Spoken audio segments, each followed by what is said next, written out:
Eu nunca ouvi o meu caçula me chamar de mãe.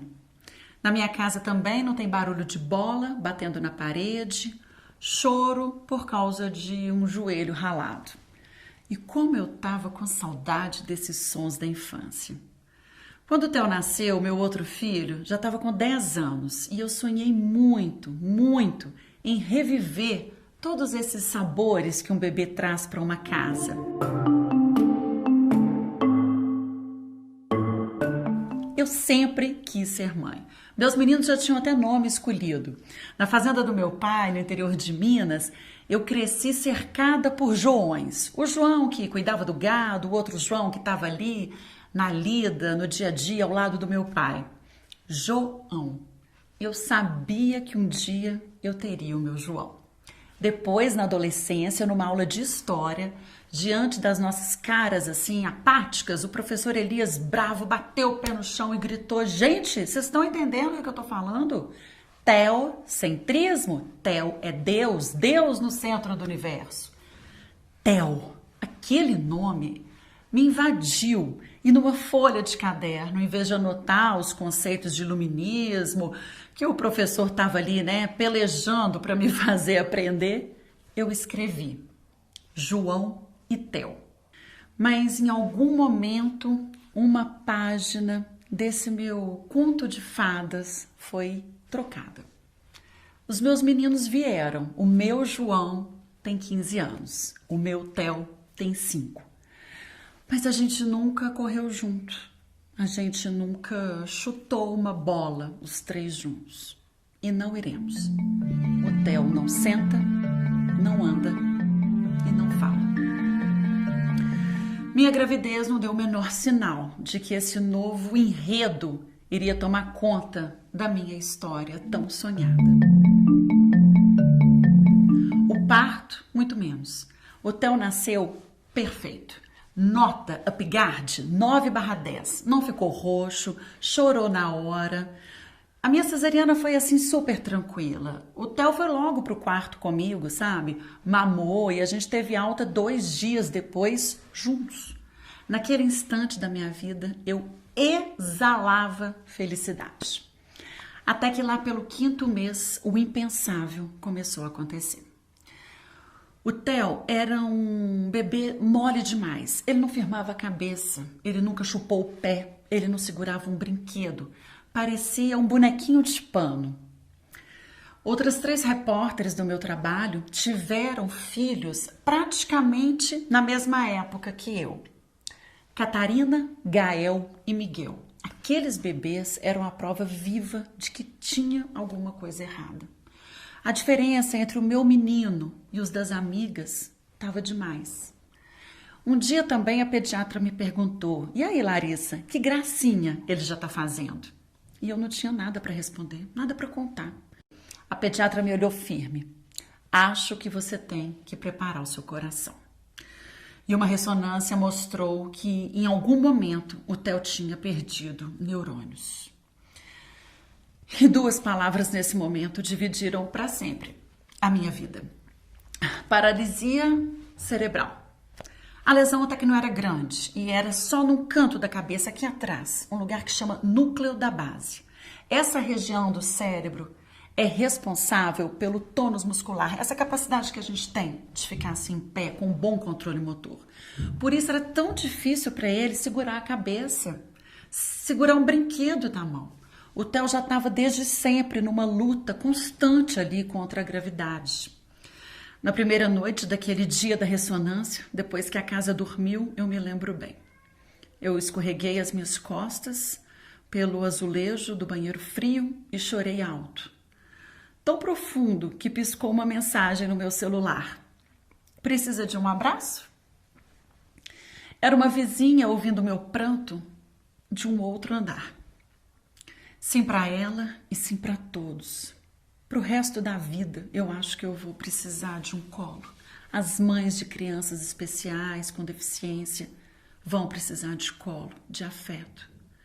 Porque nada cura uma dor dessa. E além de colo, eu precisei também arrumar força. Força para cuidar do filho mais velho sem perder o zelo, a atenção, para fazer o filho mais novo acreditar que tá normal viver assim, sem andar, que é bom também viver assim, que vale a pena e que a gente vai lutar sem desistir, rindo de preferência. E como o Theo ri, acho que essa lição deu certo. O sorriso do Theo é a marca registrada dele e a empolgação, a disposição para a vida também. Outro dia, numa festa de criança, ele quis porque quis descer na tirolesa. O buffet naquela hora, gente, parou. Teve choro, teve flash e repeteco, o menino desceu de novo. Com esse tsunami, ainda que de muito amor que chegou na minha vida, o meu tempo, o meu salário, foi tudo revirado. Físio, fono, terapia ocupacional, ecoterapia, musicalização, esporte terapia, aula com uma tutora ao lado dele, nada dava. Faltava grana, faltava minuto até para eu comer com calma. Eu corria. Como eu corria para dar tempo de tudo. Nos primeiros anos de vida do Theo, eu trombei o carro mais que nunca. Eu senti o coração aqui na boca mais que nunca. Eu vivia mais ansiosa. Com medo de morrer, com medo de ninguém cuidar dele, com medo dele ser triste, com medo dele ser ignorado, excluído. E eu cedi. Eu que não tomava remédio nem para dor de cabeça, eu encarei um antidepressivo, 150 miligramas. Eu sempre soube que eu jamais ficaria assim num quarto escuro, desistiria da vida, dos meus meninos, do meu trabalho. Aliás, esse diagnóstico de paralisia cerebral saiu numa segunda-feira e na quarta a minha licença maternidade já estava acabando. E na quarta eu já estava lá na TV, de microfone na mão. Aí a TV ofereceu para eu não voltar a trabalhar, mas eu não quis, eu quis continuar. Nunca combinou comigo me render. Eu queria continuar, eu queria seguir. Eu até estava executando bem essa nova rotina, só que eu precisava voltar a respirar, acreditando que daria assim para ser feliz de novo. E aquele remédio me trouxe isso de volta. E foi bom porque eu precisava seguir cuidando dos meninos e seguir para descobrir o que tinha matado os neurônios do meu filho. Era o que eu me perguntava toda noite. Quando a casa dormia, eu ia para a janela e me perguntava o que deu errado. Que hora o meu menino perdeu o neurônio? O médico que fez a ressonância sugeriu falta de oxigênio em algum momento, ou no parto, ou em algum momento ali perto do parto, um pouco antes, do nascimento. Os neuropediatras seguiram a mesma linha. Eu sonhei com obstetra, eu revisitei cada cena da minha gravidez. Será que tinha sido aquela taça de vinho que eu tomei grávida? Aquela tarde que eu passei tranquila numa piscina quente, curtindo meu barrigão? Foi uma tortura. Eu voltei na obstetra. Nada, minha filha, nada. Ela me respondeu emocionada, verdadeira, abraçada fortemente em mim. Nada deu errado no seu parto. Aquela noite foi tudo perfeito. E eu jamais te esconderia alguma coisa que tivesse acontecido. A saga então começava. Eu troquei de neuropediatra 1, 2, 3 vezes, até que um dia o Sara Kubitschek ouviu os meus apelos e me chamou para uma consulta. E veio o choque. Os exames mostraram que o que estava matando os neurônios do meu filho era comida. E comida boa. Feijão, carne, ovo, leite, até o meu leite. Theo tem acidúria glutárica, uma doença rara, genética, chamada erro inato do metabolismo. Quem tem essa doença não pode comer livremente proteína, porque toda vez que come, perde neurônio. Funciona assim, dentro da gente tem umas tesourinhas. Cada tesoura tem uma função. Uma corta o carboidrato, a outra pica as vitaminas, a outra tesourinha tem a função de picotar a proteína. Quem dá uma perna dessa tesoura é seu pai, quem dá a outra, a sua mãe. Mas a tesourinha do Theo, que deveria cortar a proteína, não corta ou corta muito pouco. Eu dei uma perninha capenga da tesoura, o pai deu outra. É o encontro do chamado 2 genes recessivos.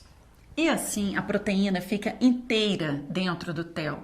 sem lugar, sem metabolização, e vai liberando um ácido que, quando cai na corrente sanguínea, mata neurônios dos putâmeos, 2 baguinhos de feijão que ficam aqui atrás no cérebro da gente, lá no núcleo da base. Acontece com um bebê em 30 mil.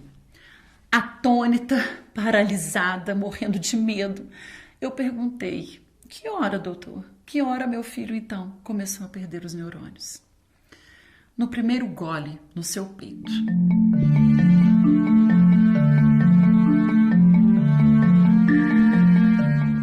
E depois, a cada papinha, com carne, ovo, feijão.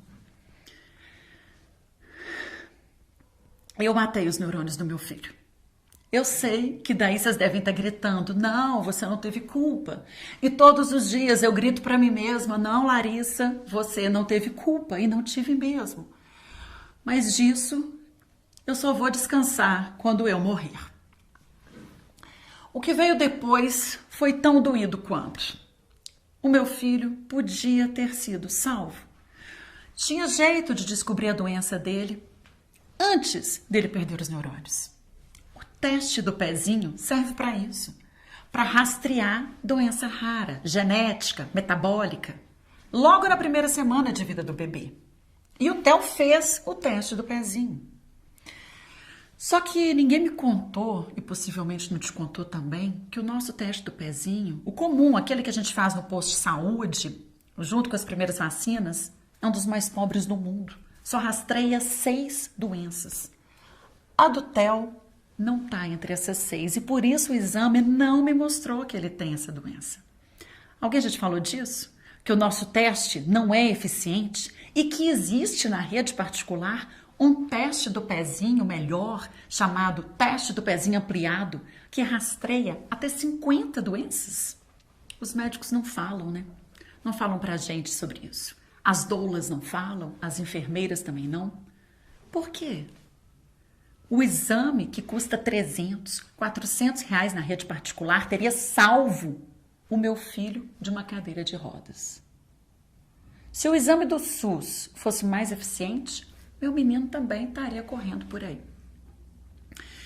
Se eu soubesse que ele tem essa síndrome, claro, eu ia começar a tratar meu menino logo nos primeiros dias de vida, na hora certa, com a alimentação ali orientada por um nutricionista, com pouca quantidade de proteína, e ele não teria perdido o neurônio.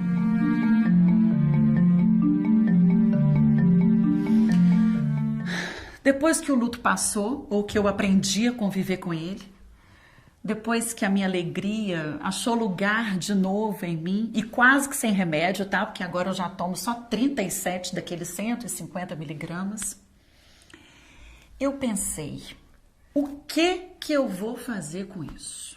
O que eu vou fazer com essa história? Não dá para guardar essa tragédia, esse drama, essa injustiça que aconteceu comigo, com o Theo, só lá para casa, para minha família. Não dá.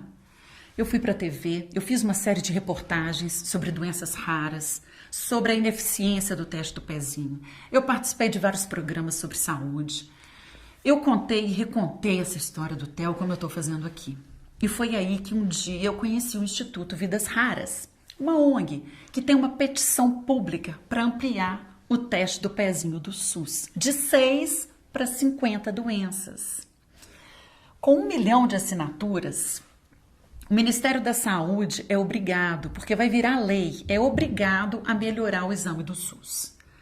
Então eu passei a pedir assinatura em cada esquina. Comecei a frequentar também a Assembleia Legislativa do meu estado, não como jornalista que eu estou sempre lá, mas como a mãe de uma criança com deficiência que não precisava ter sequela. E de conversa em conversa com os deputados, com o governo de Minas, eles aprovaram uma lei para melhorar o exame, pelo menos por aqui em Minas Gerais. Eu passei também a fazer muita palestra, a dar coragem para essas mães, a socorrer meninos que tiveram um diagnóstico tardio como o meu. E como conseguir uma lata de leite que custa R$2.000 e dura só 15 dias? Onde fazer reabilitação, físio, fonoteó, ecoterapia sem gastar tanto? Depois desse furacão, agora tá tudo no lugar.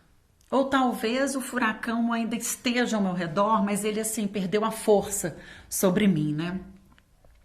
Tá tudo ajeitado, sabe? eu tenho tempo, eu dou conta do meu orçamento, aqueles meus sonhos de mãe se ajeitaram. É o que eu falo para as famílias. Calma, gente, dói, mas as coisas se ajeitam. Hoje eu sou extremamente feliz de novo, como eu sempre fui. Eu amo demais os meus filhos, dou conta da vida com eles, amo o Theo como se ele fosse qualquer menino típico, eu nem lembro que ele tem diferenças. E também não penso mais se um dia ele vai falar, se um dia ele vai andar, se um milagre desses acontecer, eu bato o joelho no chão e agradeço. Mas eu nem conto com isso mais. Eu apenas sigo cuidando do Theo e vivo o Theo como ele é. E ele é demais. Eu não sofro mais pensando se foi Deus que quis assim, se Deus me esqueceu, se é uma coisa de outra vida que a gente está compensando agora, se foi simplesmente loteria, genética. Deus me esqueceu? É missão? Muita gente fala, né? É uma missão. Bom, se for missão, pelo menos eu acho que a gente está fazendo bem o dever de casa. Porque eu estou fazendo da história do Theo, junto com a minha família, um caminho para transformar esse teste do pezinho. Que está muito errado, gente. Está muito errado. Todo ano no Brasil nascem 5.000 crianças que ou vão ficar cegas ou vão ter paralisia cerebral, entre outras sequelas, como o meu filho. Porque o teste do pezinho público não vai rastrear a doença dessas crianças. E os pais vão perder a chance de agir na hora certa, de começar a tratar na hora certa. Só que a boa notícia é essa: com 1 milhão de assinaturas, a gente salva esses meninos. A petição está em pezinhonofuturo.com.br. Pelo Theo, não dá para fazer mais nada. O meu filho já está numa cadeira de rodas. Mas pelos Theos que virão, eu e você podemos e devemos fazer muito.